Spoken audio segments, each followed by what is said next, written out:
नमस्कार दोस्तों, आज इस वीडियो में हम आपको धर्मराज जी की कहानी सुनाएंगे। एक गांव में एक लड़का रहता था। उसका नाम भोला था। जैसा उसका नाम था वैसा ही उसका काम था।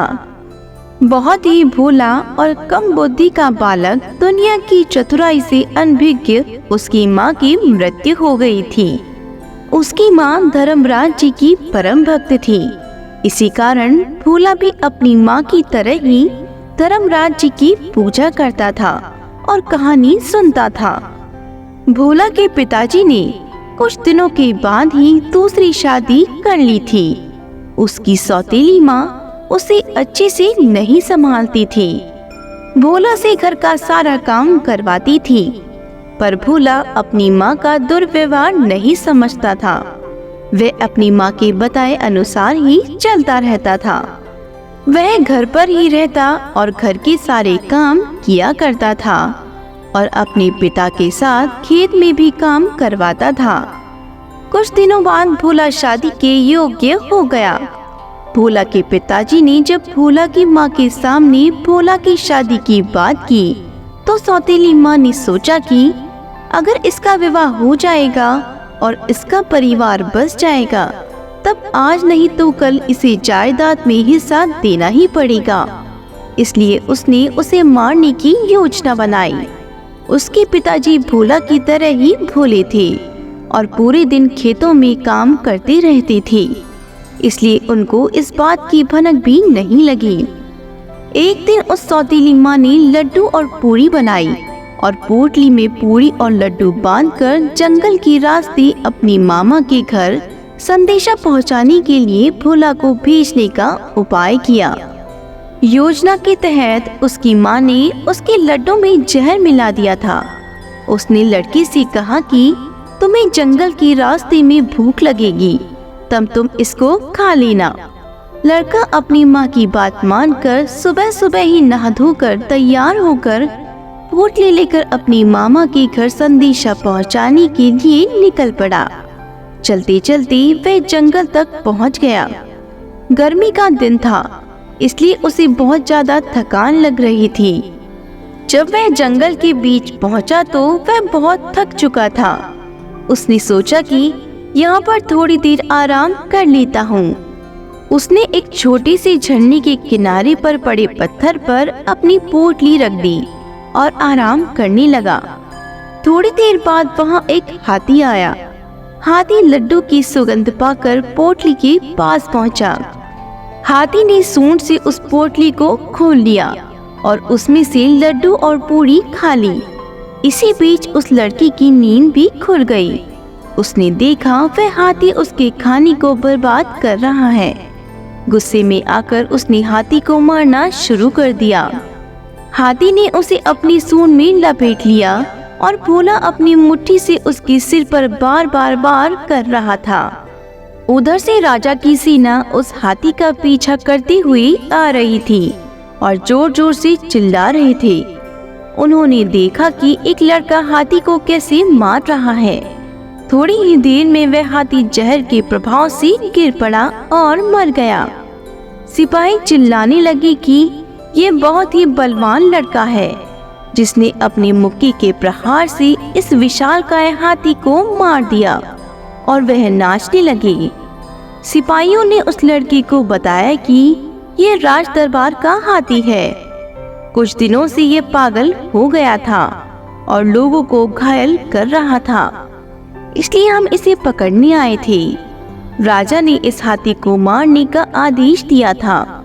इस हाथी ने लोगों को बहुत परेशान कर रखा था, लेकिन तुमने इसे अपनी बाहुबल से मार दिया। तुम बहुत बलवान हो। सिपाहियों ने कहा, राजा बहुत खुश होंगे, तुम्हें बहुत सारे इनाम मिलेंगे। तुम अभी हमारे साथ चलो। भोला सिपाहियों के साथ चल दिया। सिपाहियों ने सारी बात राजा को बताई। राजा बहुत खुश हुए और उसे सोने की स्वर्ण मुद्राएं इनाम के रूप में प्रदान की। राजा ने लड़के से उसका परिचय पूछा। भोला ने अपना सारा परिचय उसे बता दिया। राजा ने कहा, तुम बहुत बहादुर हो। तुम्हें हमारे दरबार में एक वीर योद्धा के रूप में होना चाहिए। भोला बहुत ही खुश हुआ। उसने राजा की बात मान ली और वहां पर सैनिकों का प्रशिक्षण लेने लगा। उसकी मेहनत को देखकर राजा ने उसे सेना की एक टुकड़ी का सेनापति बना दिया। इधर बहुत दिनों तक भोला की कोई खबर नहीं मिली, इसलिए उसके परिवार वालों ने उसे मृत मान लिया और उसकी सौतेली माँ मन ही मन बहुत खुश हो रही थी। कुछ दिनों बाद एक शेर राजा के राज्य में उत्पात मचाने लगा और लोगों को मारना शुरू कर दिया। राजा ने अपनी सेनाओं के सेनापतियों को आदेश दिया कि उस शेर को ढूंढकर मार दिया जाए। भोला भी अपनी टुकड़ी के साथ शेर को पकड़ने के लिए जंगल में घूमने लगा। एक दिन वह अपनी सेना के साथ शेर ढूंढ रहा था, तब उसी जंगल में एक किसान मिला। किसान ने भोला से कहा, सेनापति जी, मेरा एक बैल घर से भागकर घने जंगल में आ गया है। मैं उसे तलाश करते करते थक गया हूँ। अगर आप लोगों को वह बैल मिल जाए तो आप लोग उसे अपने पास रख लीजिएगा और मेरे गांव में मुझे सूचना भिजवा दीजिएगा। सेनापति ने किसान से कहा, आप चिंता मत करिए, अगर वह बैल हमको मिलेगा तो हम उसे आप तक पहुंचा देंगे।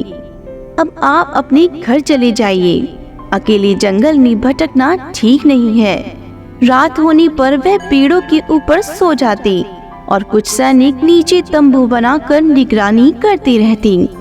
रात में सेनापति भोला को एहसास हुआ कि कोई जानवर उसके पैर के नीचे खड़ा है। उसने ध्यान से देखा और कहा, अरे ये तो किसान का बैल है। रस्सी का फंदा लेकर भोला ने उसके ऊपर छलांग लगा दी और उसके गर्दन को रस्सी में लपेट लिया। आसपास के सभी सैनिक भी उसके पीछे उस पर टूट पड़े। रात के अंधेरे में भगदड़ मच गई। सैनिकों ने बड़ी बड़ी चाल फेंक कर उसको पकड़ लिया। तभी सैनिक ने मशाल जलाई। तब उस लड़के ने देखा, अरे ये तो खूंखार शेर है।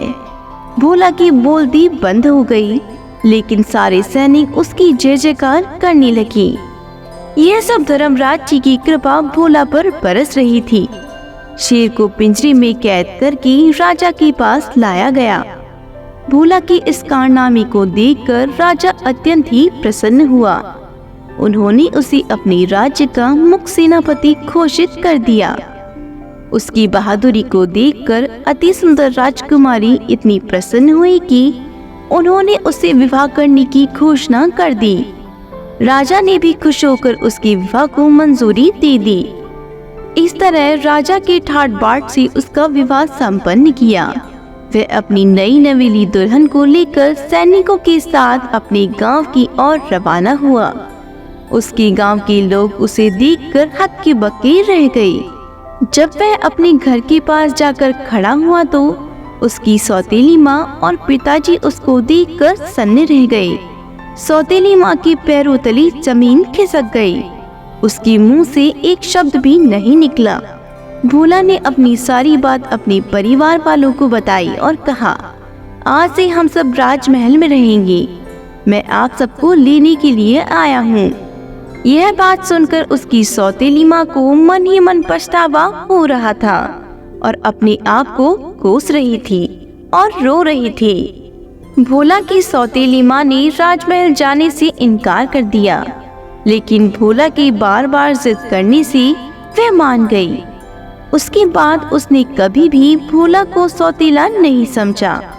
इस तरह सभी लोग राजमहल में हंसी खुशी रहने लगे। हे धर्मराज जी महाराज, जैसे आपने भोला पर अपनी कृपा बरसाई, वैसे सभी पर बरसाते रहना। आपकी कहानी कहने, सुनने और हुंकार भरने वालों पर अपनी कृपा बनाए रखना। हमारे सभी पापों को नष्ट करना। बोलो धर्मराज जी महाराज की जय हो। हमारी वीडियो में अंत तक बने रहने के लिए आपका बहुत बहुत धन्यवाद। अगर आपको हमारी कहानी पसंद आई हो तो हमारे चैनल को लाइक, शेयर एंड सब्सक्राइब जरूर करें और इसी तरह की और भी वीडियोस को सुनने के लिए हमारे चैनल पे बने रहें।